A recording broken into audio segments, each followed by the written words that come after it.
ಆತ್ಮೀಯ ವಿದ್ಯಾರ್ಥಿಗಳೇ, ಕಳೆದ ತರಗತಿಯಲ್ಲಿ ನಾವು ಈ ಅಲ್ಲಮ್ಮ ಪ್ರಭುವಿನ ವಚನಗಳನ್ನು ನೋಡಿದ್ದೀವಿ. ನಿಮಗಿರುವ ಈ ಸಾಹಿತ್ಯ ಸಂಪದ ಅಂದರೆ ಬೇಸಿಕ್ ಕನ್ನಡ ವಿಷಯದಲ್ಲಿಯ ವಚನಗಳು ಎಂಬ ಈ ಎರಡನೆಯ ಪದ್ಯ ಭಾಗದಲ್ಲಿಯ ಒಂದನೇದೇನಿತ್ತು ಅಲ್ಲಮ್ಮ ಪ್ರಭುವಿನ ವಚನಗಳಿದ್ವು. ಎರಡನೆಯದು ಗಟ್ಟಿವಾಳಯ್ಯ ಅನ್ನುವಂಥವ್ರ ವಚನ. ಈ ಗಟ್ಟಿವಾಳಯ್ಯರ ವಚನವನ್ನ ನೋಡೋಕ್ಕಿಂತ ಪೂರ್ವದಲ್ಲಿ ಅವರ ಸಂಕ್ಷಿಪ್ತವಾದಂಥ ಪರಿಚಯವನ್ನು ನೋಡೋಣ.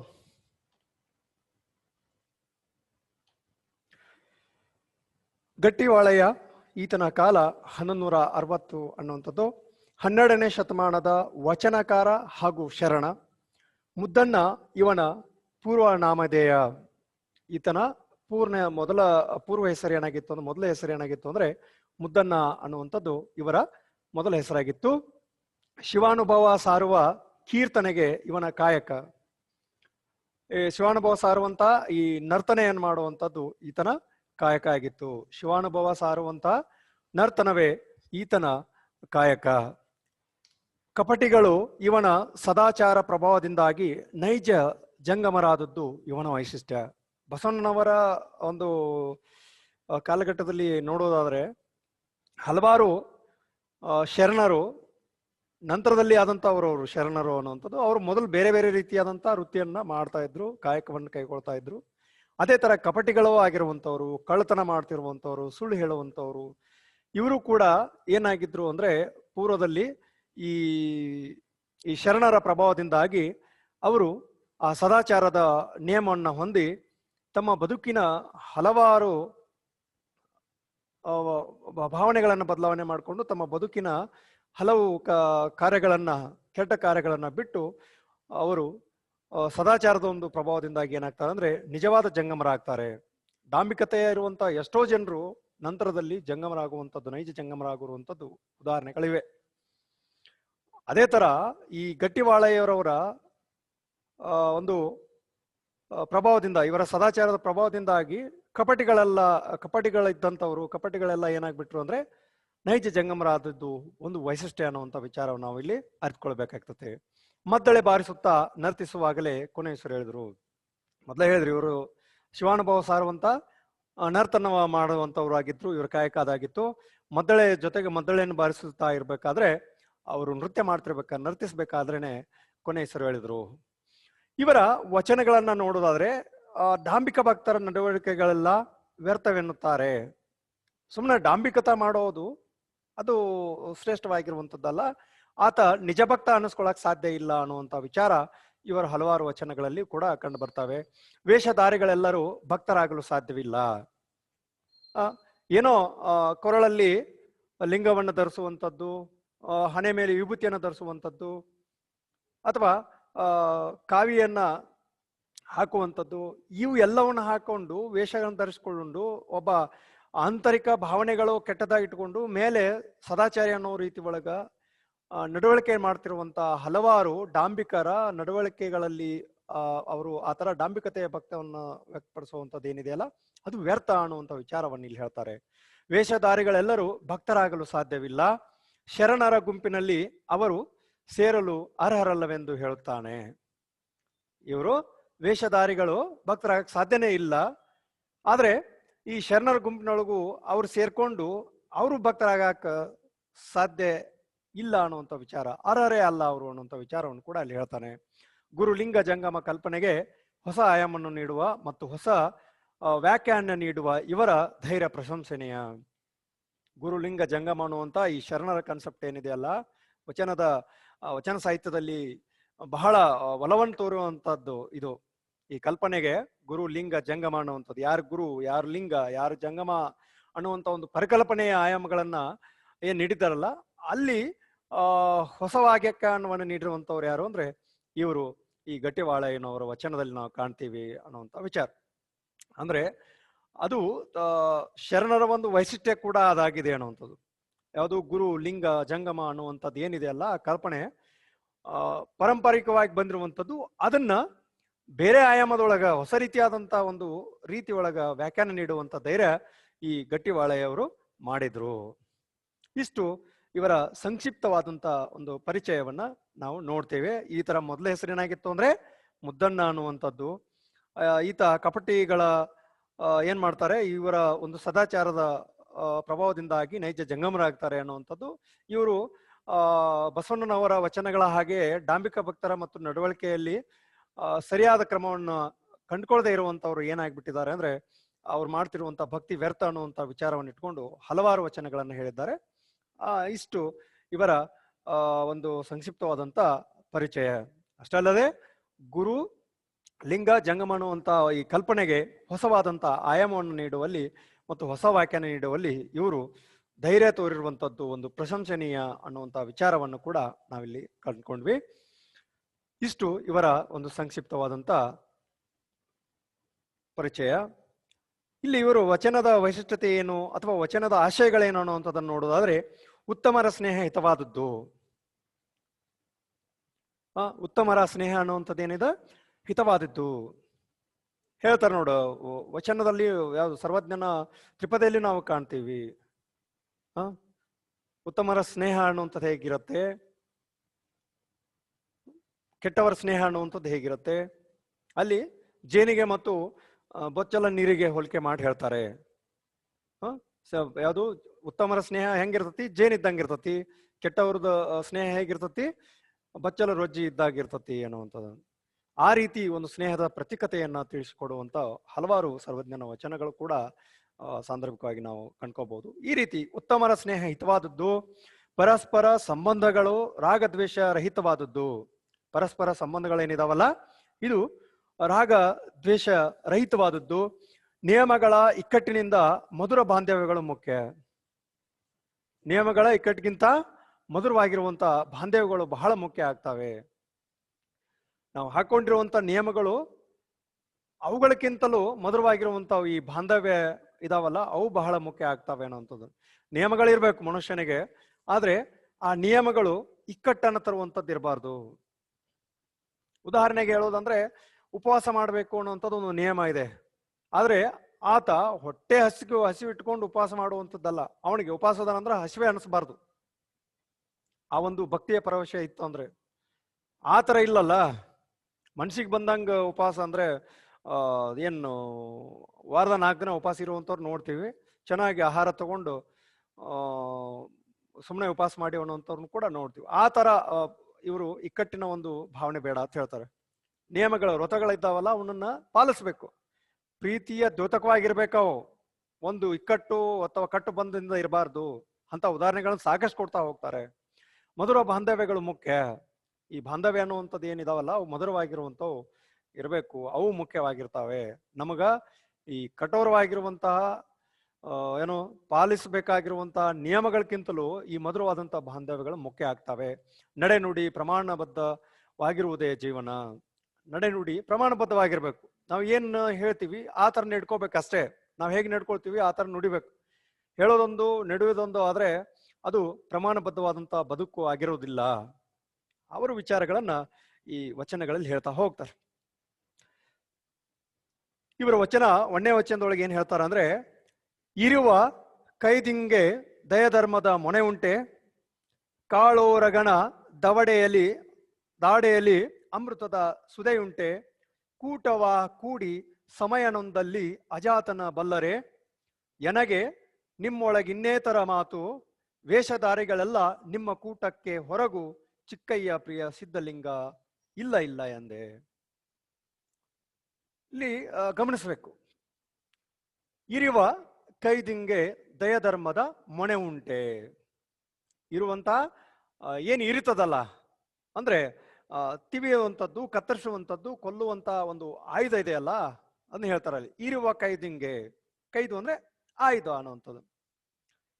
ಈ ಕೊಲ್ಲುವಂತ ಒಂದು ಆಯುಧ ಇದೆ, ಚೂರು ಇದೆ, ಚಾಕು ಇದೆ, ಬೇರೆ ಬೇರೆ ಬೇರೆ ಖಡ್ಗವಿದೆ. ಇದು ಒಂದು ಆಯುಧ, ನೀವು ಉದಾಹರಣೆ ತಗೋಬಹುದು. ಈ ಇರುವ ಕೈದಿಂಗೆ ಆಯುಧಕ್ಕ ಈ ಒಂದು ಚಾಕುವಿನಿಂದ ಚುಚ್ಚುವಂಥದ್ದು ಅಥವಾ ಖಡ್ಗದಿಂದ ಚುಚ್ಚುವಂಥದ್ದು, ಇದನ್ನು ನೀವು ಒಂದು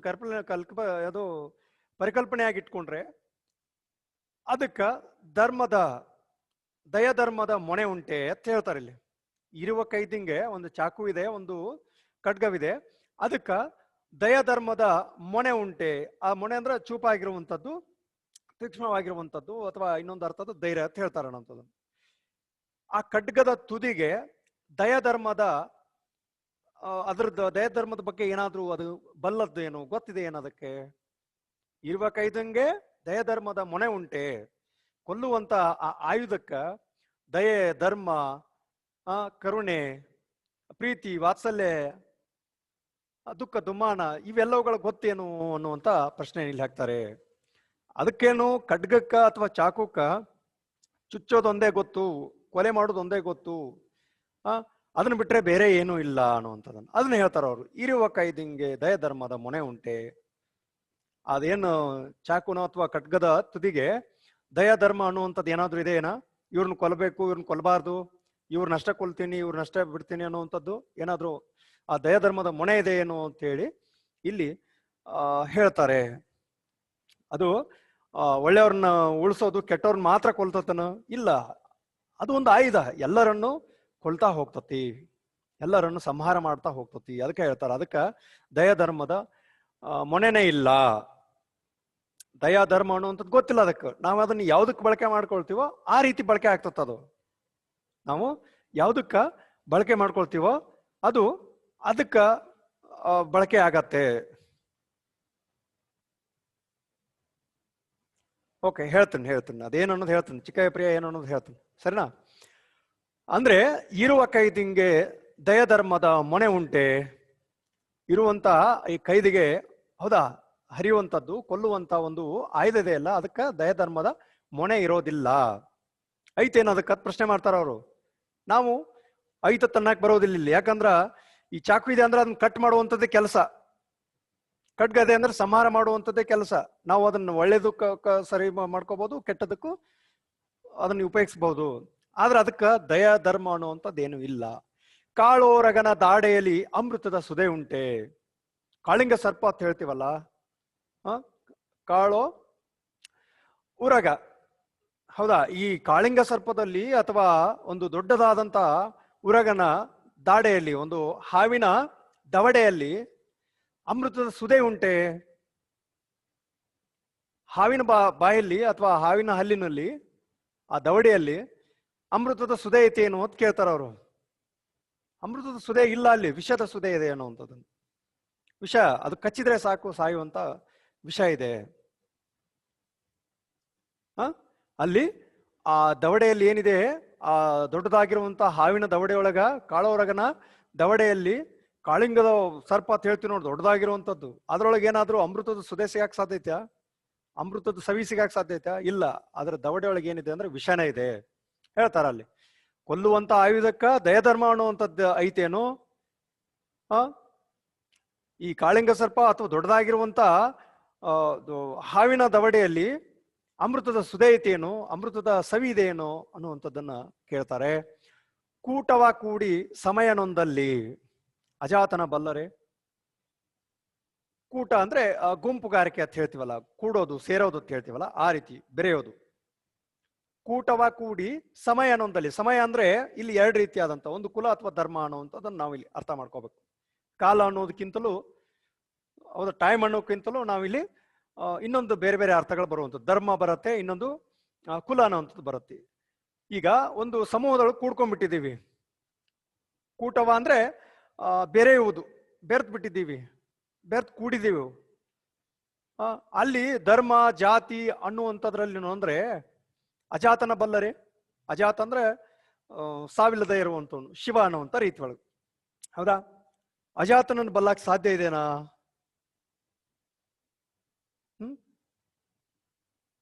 ಆ ಹುಟ್ಟಿಲ್ಲದವನು ಅಜಾತ ಅಂದ್ರೆ ಅಜಾತ ಅಂದ್ರೆ ಹುಟ್ಟಿಲ್ಲದವನು,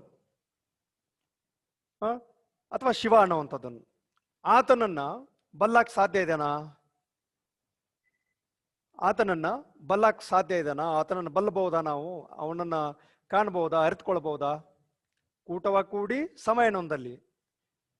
ಸೊ ಎಲ್ರೂ ಒಟ್ಟು ಕೂಡ್ಕೊಂಡು ಸೇರ್ಕೊಂಡು ಬೆರೆಯೋದ್ರಿಂದ, ಕೂಡ್ಕೊಂಡಿರೋದ್ರಿಂದ ಅಲ್ಲಿ ಜಾತಿ ಧರ್ಮ ಹೋಯ್ತಲ್ಲ ಅಂತ ನಂತರ ಜಾತಿ ಧರ್ಮ ಅನ್ನುವಂಥದ್ದು ಹೋಯ್ತಲ್ಲ, ಕುಲ ಹೋಯ್ತಲ್ಲ ಅಂತೇಳಿ ನೊಂದ್ರೆ ಆ ಶಿವನನ್ನು ಕಾಣಕ್ ಸಾಧ್ಯ ಇದೆನಾ ಅಥವಾ ಶಿವನನ್ನ ಬಲ್ಲಕ್ ನಾವು ಸಾಧ್ಯ ಇದೆನಾ ಅನ್ನುವಂತ ಪ್ರಶ್ನೆಯನ್ನ ಇಲ್ಲಿ ಮಾಡ್ತಾರೆ. ಎನಗೆ ನಿಮ್ಮೊಳಗೆ ಇನ್ನೇತರ ಮಾತು. ಇಂಥವ್ರ ಜೊತೆಗೆ ನಿಮ್ ಜೊತೆ ನನ್ಗೆ ಅದ್ರ ಮಾತು. ನೀವು ಮೇಲೆ ಅಮೃತದ ಸವಿಯನ್ನು ನೀಡೋ ರೀತಿ ಒಳಗಿದ್ದೀರಿ, ಆದ್ರೆ ಪರವಾಗಿರುವಂಥದ್ದು ನಿಮ್ಮ ಜೀವನದ ವೃತ್ತಾಂತ ಹೇಗಿದೆ, ವಿಷವನ್ನ ಕೊಡುವಂಥದ್ದಿದೆ. ಇರುವ ಖಡ್ಗ ಚೆನ್ನಾಗಿದೆ ಅಂತೇಳಿ ಅದನ್ನ ಏನು ಮಾಡೋದಿಲ್ಲ. ಇದು ನಾನು ಒಳ್ಳೆಯವನಿದ್ದಾನೆ ಅಂತೇಳಿ ಅದನ್ನ ಕೈ ಚುಚ್ಕೊಂಡು ಚುಚ್ಚದೇ ಇರುತ್ತ, ಅದು ಚುಚ್ಚತ್ತೆ. ಅದಕ್ಕೆ ದಯಧರ್ಮದ ಮೊಣೆ ಇರೋದಿಲ್ಲ. ಆ ಹಾವಿಗೆ ದವಡೆಯಲ್ಲಿ ವಿಷವಿರತ್ತೆ ವಿನ ಅಮೃತದ ಸುದೆ ಇರೋದಿಲ್ಲ. ಸುಮ್ಮನೆ ಬೆರೆಯೋದು, ಕೂಟೋದು ಎಲ್ಲವನ್ನ ಮಾಡಿ ನೊಂದಲ್ಲಿ ಅಂದ್ರೆ ಜಾತಿ ಧರ್ಮದ ಬಗ್ಗೆ, ಕುಲದ ಬಗ್ಗೆ ನೊಂದ್ಕೊಂಡ್ಬಿಟ್ರೆ ಶಿವನನ್ನು ಕಾಣಕ್ ಸಾಧ್ಯ ಇದೆನಾ ಅನ್ನುವಂಥದ್ದನ್ನು. ಆ ರೀತಿ ಏನು ಮಾಡಕ್ ಸಾಧ್ಯ ಇಲ್ಲ. ಇಂಥವ್ರ ಜೊತೆ ನನಗೇನ್ ಬೇಡ, ಸ್ನೇಹ ಬೇಡ ಅನ್ನುವಂಥದ್ದನ್ನ. ನಿಮ್ಮೊಳಗೆ ಇನ್ನೇತರ ಮಾತು, ನಿಮ್ಮೊಳಗೆ ನಾನು ನಿಮ್ಮ ಜೊತೆ ನಾನು ಏನ್ ಮಾತಾಡುವಂಥದ್ದು, ನಿಮ್ಮಂಥವ್ರ ಜೊತೆ ನಾನು ಕೂಡಕ್ ಸಾಧ್ಯ ಇಲ್ಲ ಅನ್ನುವಂಥದ್ದನ್ನ ಇಲ್ಲಿ ಹೇಳ್ತಾರೆ. ಎನಗೆ ನಿಮ್ಮೊಳಗೆ ಇನ್ನೇತರ ಮಾತು. ವೇಷಧಾರಿಗಳೆಲ್ಲ ನಿಮ್ಮ ಕೂಟಕ್ಕೆ ಹೊರಗೋ. ಈ ವೇಷಧಾರಿಗಳಾಗಿರುವಂತಹ ಏನು ಸೇರ್ಕೊಂಡಿದಾರಲ್ಲ ನಿಮ್ಮ ಕೂಟಕ್ಕ, ಯಾರು ದೇವರಿಗೆ ಹೇಳ್ತಾ ಇರುವಂಥದ್ದು, ಚಿಕ್ಕಯ್ಯ ಪ್ರಿಯ ಸಿದ್ಧಲಿಂಗ ಆ ದೇವರಲ್ಲಿ ಹೇಳ್ತಾ ಇರುವಂಥದ್ದು, ನಿಮ್ಮ ಕೂಟಕ್ಕೆ, ನಿಮ್ಮಲ್ಲಿ ಬೆರೆಯುವಂಥವ್ರಿಗೆ ಇಂಥವ್ರಿಗೆ ಜಾಗ ಇಲ್ಲ, ಇವ್ರು ಯಾವಾಗ್ಲೂ ಹೊರಗೆ ಇರ್ತಾರೆ. ಇಂಥವ್ರು ಯಾವಾಗ್ಲೂ ಹೊರಗೆ ಇರ್ತಾರೆ ಅನ್ನುವಂತ ವಿಚಾರವನ್ನ ಈ ವಚನದಲ್ಲಿ ಹೇಳ್ತಾರೆ. ಚಿಕ್ಕಯ್ಯ ಪ್ರಿಯ ಸಿದ್ಧಲಿಂಗ ಇಲ್ಲ ಎಂದೆ. ಇಲ್ಲಿ ಗಟ್ಟಿ ವಾಳಯ್ಯನವರ ವಚನದ ಅಂಕಿತ ನಾಮ ಯಾವುದು ಅಂದ್ರೆ ಚಿಕ್ಕಯ್ಯ ಪ್ರಿಯ ಸಿದ್ಧಲಿಂಗ. ಬೇಕಾದ್ರೆ ನೋಟ್ ಮಾಡ್ಕೊಳ್ರಿ. ಚಿಕ್ಕಯ್ಯ ಪ್ರಿಯ ಸಿದ್ಧಲಿಂಗ ಅನ್ನುವಂಥದ್ದು ಗಟ್ಟಿ ವಾಳಯ್ಯನವರ ವಚನದ ಅಂಕಿತ. ಸರಿನಾ? ಇಷ್ಟು ಈ ವಚನದಲ್ಲಿ ಕಾಣ್ತೇವೆ. ಕೊಲ್ಲುವಂತ ಆಯುಧಕ್ಕೆ ದಯಧರ್ಮದ ಮೊನೆ ಇರೋದಿಲ್ಲ. ಕಾಳೋರಗನ ದಾಡೆಯಲ್ಲಿ ಅಮೃತದ ಸುದೆ ಇರೋದಿಲ್ಲ. ಕೂಟವ ಕೂಡಿ ಸಮಯನೊಂದಲ್ಲಿ ಗುಂಪು ಕುಡ್ಕೊಂಡು ಅವರು ಒಂದು ಎಲ್ರ ಜೊತೆ ಸೇರ್ಕೊಂಡು ಜಾತಿ ಹೋಯ್ತು, ಧರ್ಮ ಹೋಯ್ತು, ಕುಲ ಹೋಯ್ತು ಅಂತೇಳಿ ನೊಂದ್ಕೊಳ್ಳುವಂಥವ್ರಿಗೆ ಶಿವನನ್ನು ಬಲ್ಲಕ್ ಸಾಧ್ಯ ಇದನಾ ಅನ್ನುವಂತ ಪ್ರಶ್ನೆಯನ್ನ ಹಾಕಿ ಹೇಳ್ತಾರೆ. ಇಂಥವ್ರೊಳಗ ನನಗೆ ಅಂತ ಮಾತು ಅನ್ನುವಂತ ರೀತಿ ಒಳಗೆ ಹೇಳ್ತಾರೆ. ನನಗೆ ನಿಮ್ಮೊಳಗೆ ಇನ್ನೇತರ ಮಾತು. ಇಂಥವ್ರು ಇರ್ಬೇಕಾದ್ರೆ ಇಂಥವ್ರ ಜೊತೆ ಇನ್ನೇನ್ ಮಾತಾಡುವಂಥದ್ದು. ವೇಷಧಾರಿಗಳೆಲ್ಲ ನಿಮ್ಮ ಕೂಟಕ್ಕೆ ಹೊರಗು. ಈ ವೇಷ ಧರಿಸ್ಕೊಂಡಿರುವಂಥವ್ರೆಲ್ಲ ಏನಿದಾರಲ್ಲ ಇವರು ನಿಮ್ಮ ಕೂಟಕ್ಕೆ, ನಿಮ್ಮ ಸಂಘದಿಂದ ಹೊರಗೆ ಅನ್ನುವಂತ ವಿಚಾರವನ್ನ ಅಲ್ಲಿ ಹೇಳ್ತಾರೆ. ಈ ಚಿಕ್ಕಯ್ಯ ಪ್ರಿಯ ಸಿದ್ಧಲಿಂಗ ಅನ್ನುವಂಥದ್ದು ಅವರ ವಚನದ ಅಂಕಿತ. ಇಂಥ ವೇಷಧಾರಿಗಳು ನಿಮ್ಮ ಈ ಭಕ್ತ ಸಂಘದೊಳಗೆ ಸೇರಕ್ ಸಾಧ್ಯನೇ ಇಲ್ಲ ಅನ್ನುವಂತ ವಿಚಾರವನ್ನ ಇಲ್ಲಿ ವ್ಯಕ್ತಪಡಿಸ್ತಾ ಹೋಗ್ತಾರೆ. ಸರಿನಾ? ಇಷ್ಟು ಈ ಒಂದು ಪದ್ಯದ ಸಾರಾಂಶ, ಈ ವಚನದ ಒಂದು ಸಾರಾಂಶವನ್ನು ಅರಿತುಕೊಳ್ಬಹುದು. ಚೂಪಾಗಿರುವಂತಹ, ತೀಕ್ಷ್ಣವಾಗಿರುವಂತಹ ಒಂದು ಆಯುಧಕ್ಕ ದಯಧರ್ಮ ಅನ್ನುವಂಥದ್ದು ಇರೋದಿಲ್ಲ. ಚುಚ್ಚಿದ್ರೆ ಸಾಕು ಸಾಯುವಂಥದ್ದು. ಅದೇ ರೀತಿ ಒಂದು ಕಾಳೋರಗ, ಏನೋ ಕಾಳಿಂಗ ಸರ್ಪಣೋ, ದೊಡ್ಡ ಹಾವು ಅಂತ ಹೇಳ್ತೀವಲ್ಲ, ಅದ್ರ ದಾಡೆಯಲ್ಲಿ ಅಮೃತದ ಸುದೆ ಇಡಕ್ ಸಾಧ್ಯ ಇದೆನಾ? ವಿಷನೇ ಇರುತ್ತೆ. ಕೂಟವನ್ನು ಕೂಡಿ ಸಮಯನೊಂದಲ್ಲಿ, ಸಮಯ ಅಂದ್ರೆ ಯಾವುದು, ಕುಲ ಅಥವಾ ಧರ್ಮ ಅನ್ನುವಂಥದ್ದು, ಹುಟ್ರ ಜೊತೆ ಬೆರೆತ್ಕೊಂಡು ಅಯ್ಯೋ ಇಂಥವ್ರ ಜೊತೆ ಬೆರೆತ್ಬಿಟ್ನಲ್ಲ, ಕೆಳಜಾತಿಯವ್ರ ಜೊತೆ ಬೆರೆತ್ಬಿಟ್ನಲ್ಲ, ಮೇಲ್ಜಾತಿಯವ್ರ ಜೊತೆ ಬೆರೆತ್ಬಿಟ್ನಲ್ಲ ಅನ್ಕೊಂಡು ಆ ಜಾತಿ ಅಥವಾ ಕುಲದ ಬಗ್ಗೆ ವಿಚಾರ ಮಾಡ್ಕೊಂಡು ನೊಂದುತ್ತಾ ಇರುವಂತವ್ರು ಶಿವನನ್ನು ಕಾಣಕ್ ಸಾಧ್ಯ ಇದೆನಾ ಅಥವಾ ಶಿವನನ್ನು ಬಲ್ಲಕ್ ಸಾಧ್ಯ ಇದೆನಾ ಅನ್ನುವಂಥ ಪ್ರಶ್ನೆ ಮಾಡ್ತಾರೆ. ಏನಾಗೆ ನಿಮ್ಮೊಳಗೆ ಇನ್ನೇತರ ಮಾತು. ಈ ರೀತಿ ವೇಷಧಾರಿಯಾಗಿರುವಂತವ್ರ ಜೊತೆ ನನಗೆದರ ಮಾತು. ವೇಷಧಾರಿಗಳೆಲ್ಲ ನಿಮ್ಮ ಕೂಟಕ್ಕೆ ಹೊರಗು. ಈ ತರ ವೇಷ ಧರಿಸ್ಕೊಂಡಂತವ್ರು ಏನಿದಾರಲ್ಲ ಇವರು ನಿಮ್ಮ ಜೊತೆ ಬೆರೆಯಕ್ ಸಾಧ್ಯನೇ ಇಲ್ಲ, ಅವರು ಹೊರಗೆ ಇರ್ತಾರೆ. ಅಂತವ್ರು ನಿಮ್ಮ ಭಕ್ತರಲ್ಲ, ನಿಮ್ಮ ಪ್ರೀತಿಗೆ ಪಾತ್ರರಾಗಿರುವಂತವ್ರಲ್ಲ ಅಂತೇಳಿ ಆ ದೇವರಲ್ಲಿ ಇಲ್ಲ ಇಂಥವ್ರಿಲ್ಲ ಅನ್ನುವಂತ ಮಾತನ್ನ ಅಲ್ಲಿ ಹೇಳ್ತಾರೆ. ಚಿಕ್ಕಯ್ಯ ಪ್ರಿಯ ಸಿದ್ಧಲಿಂಗ ಇಲ್ಲ ನಿಮ್ಮ ಕೂಟಕ್ಕೆ ಅವ್ರು ಸೇರಕ್ ಸಾಧ್ಯನೇ ಇಲ್ಲ, ಅವರೆಲ್ಲ ಹೊರಗೆ ಅನ್ನುವಂತ ವಿಚಾರವನ್ನ ಈ ವಚನದಲ್ಲಿ ವ್ಯಕ್ತಪಡಿಸ್ತಾರೆ. ಇನ್ನು ಎರಡನೇ ವಚನದೊಳಗೆ ಏನ್ ಹೇಳ್ತಾರೆ? ತಪವೆಂಬುದು ಬಂಧನ, ನೇಮವೆಂಬುದು ತಗವು, ಶೀಲವೆಂಬುದು ಸೂತಕ, ಕಟ್ಟಿನ ವ್ರತದ ಭಾಷೆ ಎಂಬುದು ನಗೆಗೀಡಾಯಿತು ನೋಡ. ನಗೆ ಹೊಗೆವಣಿದಲ್ಲಿ ಹೊಗೆ ಜಡವಾದಡೆ ಚಿಕ್ಕಯ್ಯ ಪ್ರಿಯ ಸಿದ್ಧಲಿಂಗ ಇಲ್ಲ ಇಲ್ಲ ನಿಲ್ಲು ಮಾನು ಅನ್ನುವಂತ ಮಾತನಲ್ಲಿ ಹೇಳ್ತಾರೆ. ಎರಡನೇ ವಚನದೊಳಗೆ ಹೇಳ್ತಾರೆ ಏನಂದ್ರೆ, ತಪವೆಂಬುದು ಬಂಧನ. ತಪಸ್ ಮಾಡೋದು, ಧ್ಯಾನ ಮಾಡೋದು, ದೇವರ ಅನುಗ್ರಹಕ್ಕೆ ಪಾತ್ರರಾಗೋದು, ನಮ್ಮ ಮನಸ್ಥಿತಿಗೆ ನಾವು ನೆಮ್ಮದಿನ ತರೋಗೋಸ್ಕರ ತಪವನ್ನು ಮಾಡ್ಬೋದೇ ವಿನ ಒಂದು ದೇವರನ್ನು ತಂದು ನಾನು ಪ್ರತ್ಯಕ್ಷ ಮಾಡ್ತೀನಿ ಅನ್ನುವಂಥದ್ದು ಸುಳ್ಳು ಅನ್ನುವಂಥದ್ದು ಈ ವಚನಕಾರರ ಒಂದು ನಿಲುವು. ತಪಸ್ ಮಾಡಾಕತ್ತೇಳಿ ಆ ತಪಸ್ವಿ ಆಗಿದ್ದ ಅಂದ್ರೆ ಅವನು ಕೇವಲ ಒಂದು ಬಂಧನಕ್ಕೆ ಒಳಪಟ್ಟಿದ್ದಾನೆ ವಿನಃ ಆತ ತನ್ನ ಒಂದು ದೇವರನ್ನ ಕಾಣುವಂತ ಪರಿ ಆಗಿರಬಹುದು ಅಥವಾ ಸ್ವವಿಚ್ಛೆಯಿಂದ ಅನ್ನುವಂಥದ್ದಲ್ಲ. ಒಂದು ಬಂಧನ ಅದು. ತಪ ಮಾಡ್ತಾ ಇದ್ದೀನಿ, ಏನು ಒಳ್ಳಾಡಬಾರ್ದು, ಏನು ಬರೇ ಶಿವನ ವಿಚಾರ ಮಾಡ್ಬೇಕು ಅದಕ್ಕೆ ಹೇಳ್ತಾರ. ತಪ ಅನ್ನುವಂಥದ್ದು ಏನು, ತಪಸ್ಸು ಅನ್ನುವಂಥದ್ದು ಇದೆಯಲ್ಲ, ಅದು ಬಂಧನ. ನೋಡ್ರಿ ಅವರು ಕೊಡುವಂತ ಸಾಂಕೇತಿಕ ರೂಪಗಳನ್ನು ನೋಡ್ರಿ. ತಪ ಅನ್ನೋದೇ ಬಂಧನ ಅಂತ ಹೇಳ್ತಾರ ಅವರು. ಈ ತರ ವೇಷ ಹಾಕೊಂಡು ಜೀವನ ಮಾಡೋದು ಬೇಡ. ನಾವು ಆ ದೇವರನ್ನ ಕಾಣುವ ಏನು ಸರಿಯಾದ ಕ್ರಮಗಳಿದ್ದಾವಲ್ಲ, ಅದನ್ನ ನಾವು ಸರಿಯಾದ ರೀತಿಯೊಳಗೆ ಬಳಕೆ ಮಾಡ್ಕೋಬೇಕು ಅನ್ನುವಂಥದ್ದು. ಕಾಯಕ ಮುಖೇನ ನಾವು ಕಾಣ್ಕೋಬೇಕು. ಸುಮ್ಮನೆ ಯಾವುದೋ ಒಂದು ವ್ರತ ಮಾಡಿದೆ, ಏನೋ ಒಂದು ತಪ ಮಾಡಿದೆ, ಜಪ ಮಾಡಿದೆ, ಇವೆಲ್ಲವೂ ಏನು ಬೇಡ ಅಂತ ಹೇಳ್ತಾರ ಅವರು. ಇವನ್ನೆಲ್ಲ ಏನಾಗ್ಬಿಡ್ತಾವ, ವ್ರತಗಳತಿ ನಗೆಗೀಡಾಗ್ಬಿಡ್ತಾವು ಅನ್ನುವಂತ ವಿಚಾರವನ್ನ ಅಲ್ಲಿ ವ್ಯಕ್ತಪಡಿಸ್ತಾರೆ. ಎಲ್ಲ ನಗೆಗೀಡಾಗ್ತಾವ ಇವು. ನಗ್ತಾರೆ. ನಾವು ತಪಸ್ ಮಾಡಿದೀವು, ವ್ರತವನ್ನು ಮಾಡ್ತಾ ಇದ್ದೀವಿ ಅಂದ್ರೆ ಜನರು ನಗ್ತಾನೆ. ಆತ್ರ ದೇವರು ಕೂಡ ಅದನ್ನ ಮೆಚ್ಚೋದಿಲ್ಲ. ಇಂಥದಿಂದ ನೀವು ಹೊರಗೆ ಬರ್ರಿ ಅನ್ನೋವಂಥದ್ದು. ತಪವೆಂಬುದು ಬಂಧನ. ತಪಸ್ಸು ಅನ್ನುವಂಥದ್ದು ಏನಂತ ಹೇಳ್ತಾರ ಅವರು. ಚಿಕ್ಕಯ್ಯ ಪ್ರಿಯ ಸಿದ್ಧಲಿಂಗ ಅಂಕಿತವನ್ನ ಹೊಂದಿರುವಂತ ಗಟ್ಟಿವಾಳೆ ಹೇಳ್ತಾರೆ, ತಪವೆಂಬುದು ಬಂಧನ, ನೇಮವೆಂಬುದು ತಗಹು ಅಂತ ಹೇಳ್ತಾರ ಅವರು. ನೇಮ ಅಂದ್ರೆ ನಿಯಮ ಅಂತ ಹೇಳ್ತೀವಲ್ಲ, ಅದು ನಿಯಮ. ಒಂದು ನಿಯಮ ಇರ್ತತ್ ನೋಡೋದು. ಆ ನಿಯಮವನ್ನ ಚಾಚು ತಪ್ಪದೆ ಪಾಲಿಸ್ಕೊಂಡು ಬರ್ತಿರ್ತಾರಲ್ಲ, ಅದು ಆ ನಿಯಮ ಅನ್ನುವಂಥದ್ದು. ನೇಮ ಅನ್ನುವಂಥದ್ದು ಏನಂತಂದ್ರೆ ತಗವು ಅಂದ್ರೆ ಇದು ಕಟ್ಟುಪಾಡು ಅಂತ ಹೇಳ್ತಾರ ಅವರು. ನೇಮ ಎಂಬುದು ಕಟ್ಟುಪಾಡು. ಅಲಂಪ್ರಭು ಒಂದ್ ಕಡೆ ಹೇಳೋದಿಲ್ಲ, ಶಾಸ್ತ್ರವೆಂಬುದು ಸಂತೆ ಸುದ್ದಿ, ಪುರಾಣವೆಂಬುದು ಪುಂಡರಗೋಷ್ಠಿ, ತಗವು, ಈ ವಿಚಾರಗಳನ್ನು ಕೂಡ ಅವ್ರು ಹೇಳ್ತಾರೆ ಅಲಂಪ್ರಭು ಅವರು. ನಾವು ಯಾವುದು 18 ಪುರಾಣಗಳನ್ನ ಕೇಳಿ ನಾವು ಪುಣ್ಯವಂತರಾಗ್ಬೇಕು ಅನ್ನುವಂತ ವಿಚಾರ ಹೇಳ್ತಾರಲ್ಲ, ಅದು ಪುಂಡರಗೋಷ್ಠಿ ಅಂತ ಹೇಳ್ತಾರ ಅವರು. ಅವ ಏನೇ ಹೇಳ್ತಾನ, ನೀವೇನೇ ಕೇಳ್ತೀರಿ, ಏನೇನೋ ಹೇಳ್ಕೊಂಡು ಏನೇನೋ ಮಾಡ್ತಾರ ಅಂತ ಹೇಳ್ತಾರ ಅವರು. ಇನ್ನ ಶಾಸ್ತ್ರ ಪುರಾಣಗಳನ್ನು, ಶಾಸ್ತ್ರ ಗ್ರಂಥಗಳನ್ನು ಓದ್ಬೇಕು. ಶಾಸ್ತ್ರ ಅನ್ನುವಂಥದ್ದು ಸಂತೆ ಸುದ್ದಿ ಅಂತ ಹೇಳ್ತಾರ ಅವ್ರು. ಶಾಸ್ತ್ರ ಅನ್ನುವಂಥದ್ದು ಸಂತೆ ಸುದ್ದಿ. ಅದು ಯಾವನೋ ಹೇಳ್ದ, ಯಾವನೋ ಬರ್ದು ಶಾಸ್ತ್ರ ಮಾಡಿಟ್ಟ. ಯಾವನೋ ಪುರಾಣ ಹೇಳ್ದ, ಅದು ಪುಂಡ ಒಬ್ಬ ಇದ್ದ, ಅವ್ನ್ ಹೆಂಗ್ ತಿಳಿದಂಗೆ ಪುರಾಣ ರಚನೆ ಮಾಡಿ ಇಟ್ಬಿಟ್ಟ. ಅವ್ನ್ ನೀವು ಕೇಳ್ಕೊಂಡು ಪೌಂಡ್ರಾಗ್ತೀರಿ ಅಥವಾ ಪವಿತ್ರತೆ ಪಡ್ಕೊಳ್ತೀರಿ ಅಂದ್ರೆ ಸುಳ್ಳದು. ಅದರಿಂದ ಏನೂ ಆಗೋದಿಲ್ಲ ಅನ್ನುವಂಥದ್ದನ್ನು ಅದೇ ಹೇಳ್ತಾರೆ. ಪುರಾಣವೆಂಬುದು ಪುಂಡರಗೋಷ್ಠಿ, ಶಾಸ್ತ್ರವೆಂಬುದು ಸಂತೆ ಸುದ್ದಿ. ಈ ರೀತಿ ಹೇಳುವಂತ ವಿಚಾರಗಳನ್ನು ಕೂಡ ಇಲ್ಲಿ ಗಟ್ಟಿವಾಳೆಯನ್ನವ್ರು ಹೇಳ್ತಾರೆ. ತಪ ಅನ್ನೋದು ಏನಿದೆಯಲ್ಲ, ಇದು ಬಂಧನ ಇದ್ದ ಹಾಗೆ. ನೇಮ ಅನ್ನುವಂಥದ್ದು ಅಥವಾ ನಿಯಮ ಅನ್ನುವಂಥದ್ದು ಏನಿದೆಯಲ್ಲ, ಅದು ಕಟ್ಟುಪಾಡು, ತಗವು ಅನ್ನುವಂಥದ್ದು ಕಟ್ಟುಪಾಡು ಇದ್ದ ಹಾಗೆ. ಇನ್ನ ಶೀಲವೆಂಬುದು ಸೂತಕ, ನಡತೆ ಅನ್ನುವಂಥದ್ದು. ಶೀಲ ಅಂದ್ರೆ ನಡತೆ ಅನ್ನುವಂಥದ್ದು, ನಡೆದುಕೊಳ್ಳುವಂತ ರೀತಿ. ಶೀಲವೆಂಬುದು ಸೂತಕ ಅನ್ನುವಂಥದ್ದು. ಜನನ ಮರಣಗಳ ದಿಂದಾಗ ಉಂಟಾಗುವಂಥದ್ದು ಏನಿದೆ ಅಲ್ಲ, ಅದು ಈ ರೀತಿ ಸೂತಕ ಅನ್ನುವಂಥದ್ದು.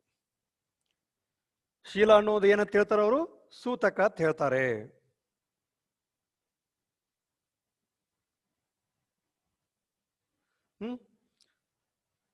ಶೀಲ ಅನ್ನೋದೇ ಇನ್ನು ಸೂತಕ ಆಗ್ಬಿಟ್ರೆ ಯಾಕೆ ಸುಮ್ಮ ಅದ್ರದ್ ಬಗ್ಗೆ ನಾವು ಅಷ್ಟು ಇದನ್ನ ಮಾಡ್ಕೋಬೇಕು? ರೈಟ್, ಕಾಣುವಂಥದ್ದು ಅದೇ ಶೀಲ ಅನ್ನುವಂಥದ್ದು. ನಡತೆ, ನಡೆದುಕೊಳ್ಳುವಂತ ರೀತಿ, ಒಳ್ಳೆಯ ನಡತೆ, ಇವುಗಳ ಬಗ್ಗೆ ಹೇಳ್ತಾರೆ.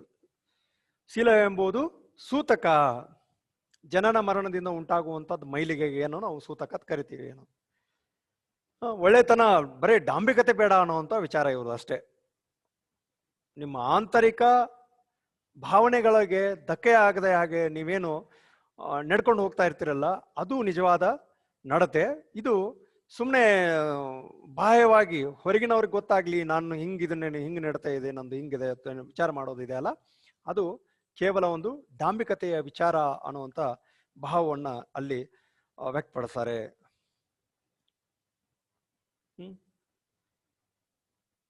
ಅದೇ ಈ ಸೂತಕ ಅಂದ್ರೆ ಏನು, ಹುಟ್ಟು, ಹೊಲೆ, ಸಾವು, ಹೊಲೆ ಮತ್ತು ಹುಟ್ಟುಗಳಿಂದ ಉಂಟಾಗುವಂಥದ್ದು ಈ ಸೂತಕ ಅಂತ ಹೇಳ್ತಾರೆ. ಸುಮ್ಮನೆ ಯಾವಂದ್ರೇನೋ ಹುಟ್ಟುವಂಥದ್ದು ಅನ್ನುವಂಥ ರೀತಿ ಒಳಗ ಇದನ್ನ ಹೇಳ್ತಾರೆ. ಶೀಲ ಎಂಬುದು ಸೂತಕ, ಕಟ್ಟಿನ ವ್ರತದ ಭಾಷೆ ಎಂಬುದು ನಗೆಗೀಡಾಯಿತು ನೋಡ.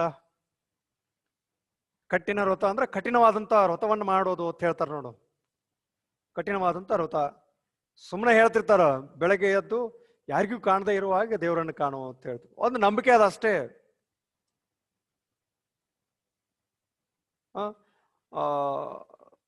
ವ್ರತಗಳನ್ನ ಕೈಗೊಳ್ಳುವಂಥದ್ದು, ನೀವು ಹೀಗೆ ಮಾಡ್ಬೇಕು, ಹೀಗಿರ್ಬೇಕು, ಹೀಗೆ ಹೀಗೆ ಅಂತೇಳಿ ಹೇಳುವಂಥದ್ದು ಇದೆಯಲ್ಲ, ಅದು ಆ ಸ್ಥಿತಿ ಬಗ್ಗೆ ಹೇಳ್ತಾ ಇರುವಂಥದ್ದು. ಅವುಗಳನ್ನ ಒಂದು ನಗೆಗೀಡಾಗುವಂಥದ್ದು ನೋಡ. ಕಠಿಣವಾದಂಥ ವ್ರತದ ಭಾಷೆ ಎಂಬುದು ನಗೆಗೀಡಾಯ್ತು ನೋಡ ಅನ್ನುವಂಥದ್ದನ್ನು. ರೈಟ್, ಅಂದ್ರೆ ಕಠಿಣವಾದಂಥ ವ್ರತದ ಭಾಷೆ ಅನ್ನೋದು ಏನಿದೆ ಅಲ್ಲ, ಕಠಿಣವಾಗಿ ನೀವು ಇಷ್ಟು ದಿನ ದೇವರನ್ನ ಹೋಗ್ಬೇಕು, ಇದನ್ನ ಮಾಡ್ಬೇಕು, ಆ ರೀತಿ ಪೂಜೆ ಮಾಡ್ಬೇಕು, ಈ ರೀತಿ ಪೂಜೆ ಮಾಡ್ಬೇಕು ಅನ್ನುವಂಥದ್ದು ಏನಿದೆ ಅಲ್ಲ, ಅದು ಆ ಭಾಷೆ ಕಂಡ್ರೆ ಸಾಕು ನಗೆಗೀಡಾಗ್ತದ ನೋಡ. ನಗೆ ಹೊಗೆವನ್ನ ಇಲ್ಲಿ ಇದಲ್ಲಿ ಹೊಗೆ ಜಡವಾದದ್ದಡೆ ಚಿಕ್ಕಯ್ಯ ಪ್ರಿಯ ಸಿದ್ಧಲಿಂಗ, ಇಲ್ಲ ಇಲ್ಲ ನಿಲ್ಲು ಮಾನು ಅಂತೇಳಿ ಹೇಳ್ತಾರೆ. ನಗೆ ಹೊಗೆವನಿದಲ್ಲಿ ಹೊಗೆ ಜಡವಾದಡೆ ಅಂತ ಹೇಳ್ತಾರೆ. ಸುಮ್ಮನೆ ಯಾವುದೋ ಒಂದು ಕಠಿಣವಾಗಿರುವಂಥ ವ್ರತ ಮಾಡ್ಬೇಕು, ಹೀಗಾಗ್ತತಿ, ಶೀಲ ಅನ್ನುವಂಥದ್ದು ಸೂತಕ, ನೇಮ ಅನ್ನುವಂಥದ್ದು ತಗವು, ತಪವೆಂಬುದು ಬಂಧನ, ಇವೆಲ್ಲ ಈ ಭಾಷೆಗಳನ್ನ ಕೇಳಿದ್ರೆ ಸಾಕು ನಗೆಗೀಡಾಗುವಂಥದ್ದಿದೆ. ಈ ನಗೆ ಹೊಗೆವನೆದಲ್ಲಿ ಅನ್ನುವಂಥ ಮಾತನಲ್ಲಿ ಹೇಳ್ತಾರೆ.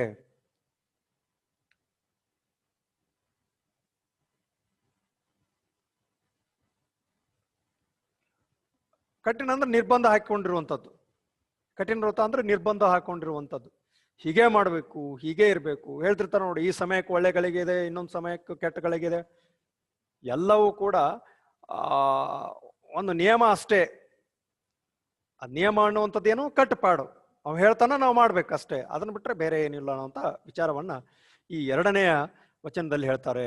ನಗೆ ಹೊಗೆ ವನಿದಲ್ಲಿ ಹೊಗೆ ಜಡವಾದಡೆ ಚಿಕ್ಕಯ್ಯ ಪ್ರಿಯ ಸಿದ್ಧಲಿಂಗ, ಇಲ್ಲ ಇಲ್ಲ ನಿಲ್ಲು ಮಾನು, ಮಾನು ಅಂದ್ರೆ ನಿಲ್ಲಿಸು, ತಡೆ ಅನ್ನುವಂಥ ವಿಚಾರವನ್ನ ಅಲ್ಲಿ ಹೇಳ್ತಾರೆ.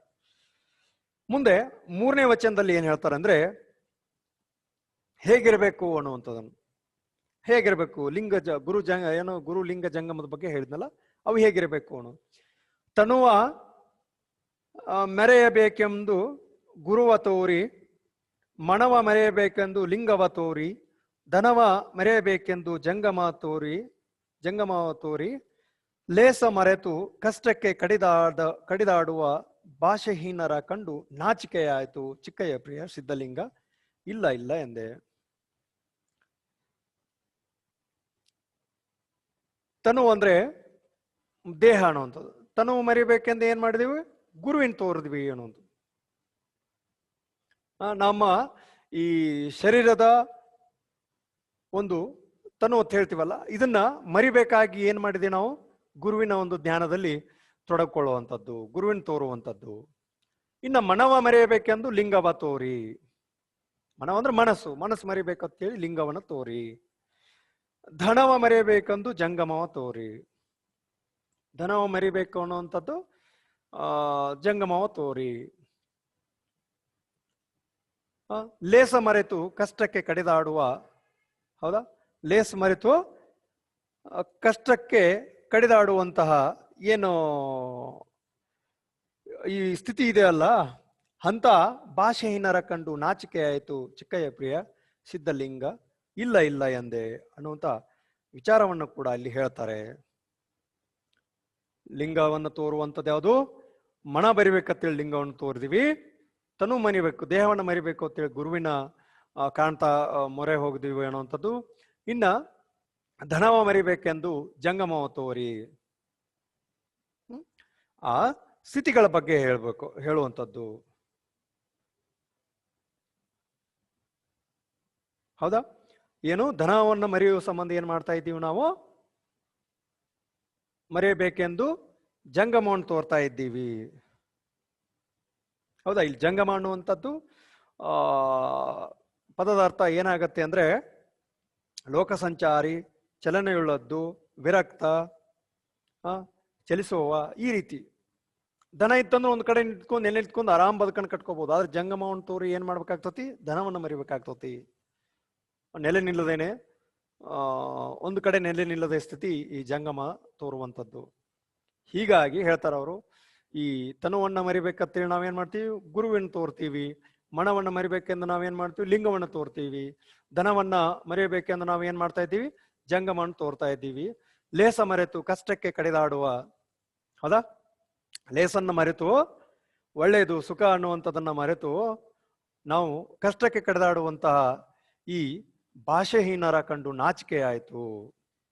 ಭಾಷೆಹೀನರ ಕಂಡ ಹೆಂಗಾಯ್ತು ಅಂದ್ರೆ ನಾಚಿಕೆ ಆಯ್ತು ಅನ್ನುವಂತ ವಿಚಾರವನ್ನು ಕೂಡ ಇಲ್ಲಿ ಹೇಳ್ತಾರೆ. ಒಳ್ಳೆಯದನ್ನ ಮರೆತು ನಾವೇನ್ ಮಾಡ್ತಾ ಇದ್ದೀವಿ? ಕಷ್ಟಕ್ಕೆ ಕಡಿದಾಡ್ತಾ ಇದ್ದೀವಿ, ಕಷ್ಟಕ್ಕ ಹೊಡೆದಾಡ್ತಾ ಇದ್ದೀವಿ. ಯಾವುದು ಒಳ್ಳೇದು ಏನು ಅನ್ನುವಂಥದ್ದನ್ನು ಎಲ್ಲವೂ ಕೂಡ ಈಗಿನ ಆಧುನಿಕ ಸ್ಥಿತಿಯಲ್ಲಿ ಶರಣರು ಮತ್ತು ಈ ದಾಸರ ವಚನಗಳು ಅಥವಾ ಕೀರ್ತನೆಗಳು ಎಷ್ಟರ ಮಟ್ಟಿಗೆ ಬಂದ್ಬಿಟ್ಟಿದಾವ ಅಂದ್ರೆ ಮನುಷ್ಯ ಏನು ಅನ್ನುವಂಥದ್ದನ್ನು ತಿಳಿಸ್ಕೊಡುವಂತ ಸಾರ್ಥಕತೆಯ ಬದುಕಿನ ವಿಚಾರಧಾರೆಗಳನ್ನು ತಿಳಿಸ್ಕೊಡುವಂತ ಕಾರ್ಯಕ್ಕೆ ಇವು ಹೊಣೆಯಾಗಿದ್ದಾವೆ. ಮನುಷ್ಯ ನೋಡು ಕಷ್ಟಪಟ್ಟು ದುಡಿಯೋದು, ಹೌದಾ? ಹಗಲು ರಾತ್ರಿ ಎನ್ನದೆ ಕಷ್ಟಪಡೋದು ಯಾವ್ದಕ್ಕಂದ್ರೆ ಸುಖಕ್ಕೋಸ್ಕರ, ತನ್ನ ಬದುಕು ಸರಿಯಾದ ಕ್ರಮದೊಳಗೆ ಇರಬೇಕು ಅನ್ನುವಂಥದ್ದನ್ನು. ಆದ್ರೆ ಎಲ್ಲವೂ ಕಷ್ಟಪಟ್ಟು ದುಡಿದು ಎಲ್ಲವೂ ಮಾಡಿದ್ರು ಸಹಿತ ಈ ಲೇಸು ಒಳ್ಳೆತನ ಅನ್ನುವಂಥದ್ದು ಇಲ್ಲ ಅಂದ್ರೆ ಅದು ವಿಚಾರಧಾರೆಯನ್ನ ಇಲ್ಲಿ ಹೇಳ್ತಾ ಇರುವಂಥದ್ದು. ಲೇಸ್ ಮರೆತು, ಒಳ್ಳೆಯದನ್ನ ಮರೆತು, ಸುಖ ಜೀವನವನ್ನ ಮರೆತು ಕಷ್ಟಕ್ಕೆ ಕಡಿದಾಡ್ತಿರುವಂತ, ಇರುವಷ್ಟು ದಿನ ಒಳ್ಳೆತನದಿಂದ ಬದುಕನ್ನ ಕಟ್ಕೊಳ್ಳದೆ ಇರುವಂತವ್ರನ್ನ ಕಂಡು, ಇಂಥ ಭಾಷೆಹೀನರನ್ನ ಕಂಡು, ಮಾತನಾಗ ಇರ್ಲಾರ್ದಂಥವ್ರನ್ನ ಕಂಡು ನನಗೆ ನಾಚಿಕೆ ಆಯ್ತು ಚಿಕ್ಕಯ್ಯ ಪ್ರಿಯ ಸಿದ್ಧಲಿಂಗ, ಇಲ್ಲ ಇಲ್ಲ ಎಂದೇ ಅನ್ನುವಂತ ಮಾತನ್ನ ಇಲ್ಲಿ ಅವರು ವ್ಯಕ್ತಪಡಿಸ್ತಾರೆ. ಅಂದ್ರೆ ಒಟ್ಟಾರೆಯಾಗಿ ಗಟ್ಟಿವಾಳೆಯರ ವಚನಗಳ ಸ್ಥಿತಿ ಹೇಗಿದೆ ಅಂದ್ರೆ ಅಲ್ಲಿ ಕಾಣುವ ನೆಲೆಗಳು ಯಾವ ರೀತಿ ಇದ್ದಾವೆ, ಎಷ್ಟೊಂದು ಡಾಂಬಿಕತೆಯಿಂದ ಕೂಡಿದಾವೆ ಅನ್ನುವಂತ ವಿಚಾರವನ್ನ ಇಲ್ಲಿ ವ್ಯಕ್ತಪಡಿಸ್ತಾ ಹೋಗ್ತಾರೆ. ಇಷ್ಟು ಇವರ ವಚನಗಳ ವಿಚಾರಧಾರೆಯನ್ನ ನಾವು ಕಂಡುಕೊಂಡ್ವಿ. ಹೌದಾ? 3 ವಚನಗಳನ್ನು ಇಟ್ಟಿದ್ದಾರೆ ಇವರಿಗೆ. ಕೊಲ್ಲುವಂತ ಆಯುಧಕ್ಕ ದಯಧರ್ಮ ಅನ್ನುವಂಥದ್ದು ಇದೇನು? ವಿಷವನ್ನ ಕಾರುವಂತ ಕಾಳೋರಗನ ದವಡೆಯಲ್ಲಿ ಅಮೃತದ ಸುದೆ ಹುಟ್ಟಕ್ ಸಾಧ್ಯ ಇದೆನಾ? ಸಿಕ್ತತೇನು? ಎಲ್ರ ಜೊತೆ ಬೆರೆತು ಧರ್ಮ ಜಾತಿ ಕುಲದ ಬಗ್ಗೆ ನೊಂದ್ಕೊಂಡ್ರೆ ಆತ ಶಿವನನ್ನ ಕಾಣಕ್ ಸಾಧ್ಯ ಇದೆ ಏನು? ಇಂಥವ್ರ ಜೊತೆ ನನಗೆ ಅದರ ಮಾತು, ವೇಷಧಾರಿಗಳೆಲ್ಲ ನಿಮ್ಮ ಕೂಟದ ಹೊರಗಿರುವಂತವ್ರು ಅನ್ನುವಂತ ಮಾತನಲ್ಲಿ ಹೇಳ್ತಾರೆ. 2ನೇದ್ರೊಳಗ ತಪ ಅನ್ನುವಂಥದ್ದು, ತಪಸ್ಸನ್ನ ಆಚರಿಸುವಂಥದ್ದು, ತಪ ಆಚರಿಸುವಂಥದ್ದು ಏನಿದೆಯಲ್ಲ ಇದು ಬಂಧನ. ನಿಯಮಗಳಿದಾವಲ್ಲ ಅವು ಕಟ್ಟುಪಾಡುಗಳು ತಗವು ಅನ್ನುವಂಥದ್ದು. ಶೀಲ ಎಂಬುದು ಸೂತಕ, ಕಟ್ಟಿನ ರಥದ ಭಾಷೆ ಎಂಬುದು ನಗೆಗೀಡಾಯ್ತು ನೋಡ, ನಗೆ ಹೊಗೆ ವನಿದಲ್ಲಿ ಹೊಗೆ ಜಡವಾದೆಡೆ ಚಿಕ್ಕಯ್ಯ ಪ್ರಿಯ ಸಿದ್ಧಲಿಂಗ, ಇಲ್ಲ ಇಲ್ಲ ನಿಲ್ಲು ಮಾನು ಅನ್ನುವಂತ ವಿಚಾರವನ್ನು ಕೂಡ ಅಲ್ಲಿ ಹೇಳ್ತಾರೆ. ತನುವ ಮೆರೆಯಬೇಕೆಂದು ಗುರುವ ತೋರಿದೆ. ಹೌದಾ? ಈ ಶರೀರವನ್ನು ಮರಿಬೇಕಂತ ನಾನು ಗುರುವಿನ ಮೊರೆ ಹೋದೆ. ಮನಸ್ಸನ್ನ ಮರಿಬೇಕು ಅನ್ನೋವಂಥದ್ದನ್ನ ಏನ್ ಮಾಡಿದೆ? ಲಿಂಗಕ್ಕದ ಮೊರೆ ಹೋದೆ. ಇನ್ನ ಧನವನ್ನ ಮರಿಬೇಕಂತೇಳಿ ನಾನು ಜಂಗಮವ ತೋರಿ, ಇನ್ನು ಲೇಸ್ ಮರೆತು ಕಷ್ಟಕ್ಕೆ ಕಡಿದಾಡುವಂತ ಇಂಥ ಭಾಷಾಹೀನರ ಕಂಡ ನನಗೇನಾಯ್ತು? ನಾಚಿಕೆ ಆಯ್ತು ಅನ್ನುವಂತ ಮಾತನ್ನ ಈ ಗಟ್ಟಿವಾಳೆಯರವರು ತಮ್ಮ ವಚನದ ಅಂಕಿತವಾಗಿರುವಂತಹ ಚಿಕ್ಕಯ್ಯ ಪ್ರಿಯ ಸಿದ್ಧಲಿಂಗ ಎಂಬ ಅಂಕಿತದಲ್ಲಿ ಹೇಳ್ತಾ ಹೋಗ್ತಾರೆ. ಇಲ್ಲ ಇಲ್ಲ ಎಂದೆ, ಇಂಥವ್ರದ್ದು ನಿಮ್ಮ ಕೂಟದೊಳಗಿಲ್ಲ ಅಥವಾ ನಿಮ್ಮ ಒಂದು ಸಂಘದೊಳಗಿಲ್ಲ ಅನ್ನುವಂತ ವಿಚಾರವನ್ನು ವ್ಯಕ್ತಪಡಿಸ್ತಾರೆ. ಇಲ್ಲಿಗೆ ಈ ಗಟ್ಟಿವಾಳೆಯನವರ 3 ವಚನಗಳು ಮುಗಿದು ಮುಂದಿನ ತರಗತಿಯಲ್ಲಿ ಅಕ್ಕ ಮಹಾದೇವಿಯ ವಚನಗಳನ್ನು ನೋಡೋಣ. ಎಲ್ಲರಿಗೂ ಒಳ್ಳೆಯದಾಗಲಿ. ಧನ್ಯವಾದಗಳು.